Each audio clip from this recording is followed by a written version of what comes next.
Bismillahirrahmanirrahim. Assalamualaikum warahmatullahi wabarakatuh. Alhamdulillahirabbil alamin wa bihi nasta'inu ala umurid dunya waddin wassalatu wassalamu ala ashrafil anbiya'i wal mursalin sayyidina wa maulana Muhammadin wa ala alihi wa sahbihi ajma'in, amma ba'd. Selamat siang anak-anak, berjumpa lagi dengan Bapak di materi akidah akhlak. Yang mana materi kali ini kita akan membahas tentang akhlak terpuji kepada Allah Subhanahu wa taala, yakni tentang khauf. Apa saja yang kita bahas dari materi khauf adalah satu, tentang pengertian khauf. Secara bahasa, secara istilah kita akan menjelaskan pengertiannya. Yang kedua adalah contoh perilaku khauf. Yang ketiga adalah nilai positif dari khauf. Yang keempat adalah membiasakan perilaku khauf. Yang kelima adalah perbedaan antara khauf dan hazan. Untuk yang pertama atau yang A, kita akan membahas pengertian khauf. Khauf sendiri berasal dari bahasa Arab, yakni dari khaufa yakhaufu khaufan, yang berarti takut. Islam mendidik umatnya agar memiliki sifat khauf, yakni takut akan murka Allah Subhanahu wa taala apabila terkena ancaman atau siksaan darinya karena melanggar perintah dari Allah Subhanahu wa taala. B. Bentuk atau contoh perilaku khauf. 1. Hati-hati menjaga setiap perbuatan dan ucapannya. Jadi orang yang memiliki sifat khauf akan senantiasa hati-hati menjaga setiap perbuatannya, takut melanggar larangan Allah, dan menjaga ucapannya dari perkataan-perkataan yang dilarang oleh Allah Subhanahu wa taala karena takut siksaan dan murkanya dari Allah Subhanahu wa taala. 2. Ibadahnya tepat waktu. Misalkan sholat waktu tiba, ini sholat tidak berani keluar dari waktunya sehingga menjadi qadha sholatnya misalkan. 3. Tidak menunda-nunda membayar zakat.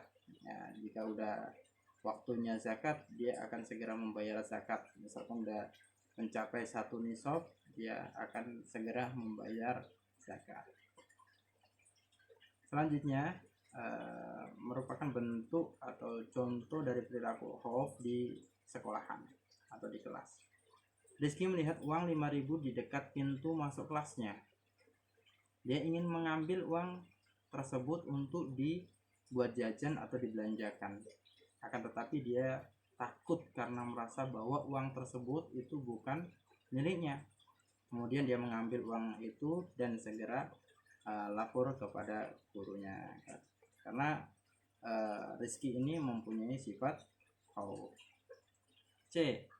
Nilai-nilai positif dari khauf. Nilai-nilai positif dari khauf kepada Allah Subhanahu wa taala adalah antara lain: 1. Khauf bisa menjaga diri dari melakukan perbuatan dosa. Karena apa? Karena takut akan ancaman atau siksaan dari Allah Subhanahu wa taala. 2. Ibadahnya selalu meningkat. Ya, karena khawatir ibadah-ibadah yang telah dikerjakan banyak kekurangan. Jadi selalu belajar sehingga ibadahnya itu lebih berkualitas. Ya, belajar tentang ilmu agama supaya ibadahnya itu semakin baik. 3. Terhindar dari rasa ujub, ya, membanggakan dirinya, membanggakan diri, selalu merasa paling baik, ujub, dan riya atau pamer dengan ibadah yang telah dikerjakannya. Nah, selanjutnya masih nilai-nilai positif dari khauf, yaitu sama, menjaga diri dari perbuatan melakukan dosa, sama ya. 2. Kualitas ibadah meningkat. karena sadar semakin banyak kekurangan. 3, terhindar dari rasa ujub dan riya. Selanjutnya D, membiasakan perilaku khauf. 1, jika tergoda melakukan dosa maka ingatlah akan siksa Allah. Ya. Jadi kalau mau melakukan dosa, kita ingat-ingat akan azab Allah atau siksaan Allah. Nah, ini jadi kita akan merasa takut dengan siksaan Allah. Jadi nggak jadi untuk melakukan dosa. 2, jangan mengingat-ingat kebaikan yang telah kita kerjakan.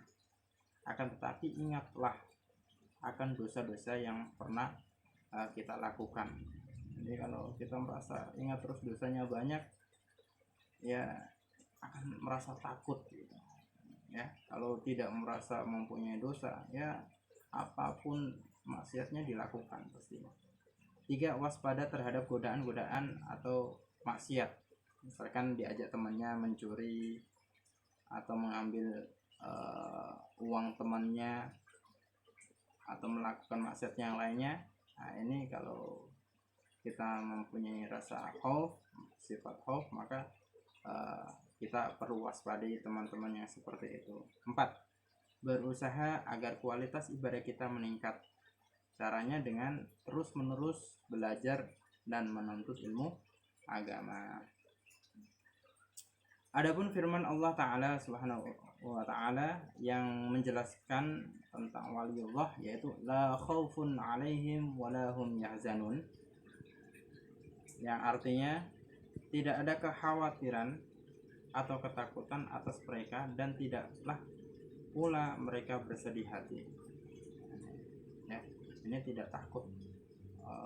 Seorang wali Allah tidak akan takut mati, ya, tidak akan bersedih dengan masalah urusan dunia. Ini wali Allah, kekasih-kekasih Allah. Maka dalam hal ini ada 2 kajian tentang ayat tersebut. Yang pertama adalah bahwa khauf atau khawatir itu hanyalah ada pada perkara yang di masa yang akan datang atau mustaqbal atau futur. Ya. Dengan arti khawatir terhadap terjadinya sesuatu, kekhawatiran di masa yang akan datang. Ini yang namanya khauf. Jadi kalau khauf ini untuk perkara yang akan terjadi, yang akan datang, ya. Misalkan masuk neraka, ini kan belum terjadi. Nah, ini kalau tidak jadi melakukan perkara maksiat karena takut akan yang terjadi masuk neraka. Yang kedua adalah hazan. Hazan atau susah, sedih, sad. Nah, ya. Hanyalah ada pada perkara yang di masa lampau atau madhi atau pas. Ada kalanya sedih yang disebabkan telah terjadinya sesuatu yang tidak disukai atau karena tiadanya sesuatu yang disenangi. Jadi kalau hazan, susah, ini perkara-perkara yang sudah lewat, yang sudah terjadi. Nah, ini adalah hazan, perbedaan dari khauf dan hazan. Wallahu a'lam bishawab. Alhamdulillah, pertemuan pada kali ini selesai. Semoga bermanfaat fid dunya wal akhirah. Wallahu a'lam wal aqu minkum. Assalamualaikum warahmatullahi wabarakatuh.